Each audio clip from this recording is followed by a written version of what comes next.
Paano ba dapat natin ipakita at ipadama ang pagmamahal? Ngayong araw ay pinagdiriwang natin ang kapistahan ni Saint Louis of France at Saint Joseph Calasanz.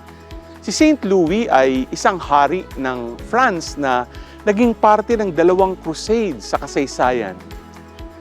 Bagamat siya ay hari, hindi niya kinalimutang tumulong sa mga taong nasa laylayan ng society. Si Saint Joseph Calasanz ay mula din sa isang mayamang pamilya na kinalaunan ay naging pari. Nagtatag siya ng religious congregation sa Rome na tumulong sa pagpapaaral ng mga mahihirap na bata.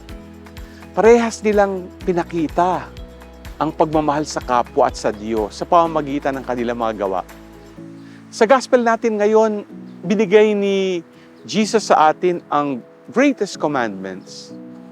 Love God with all your heart, with all your soul, and with all your mind, and love your neighbor as yourself. Ikaw, kaya mo bang mahalin ang Diyos at ang iyong kapwa ng buong buo sa pamamagitan ng iyong gawa? G ka ba?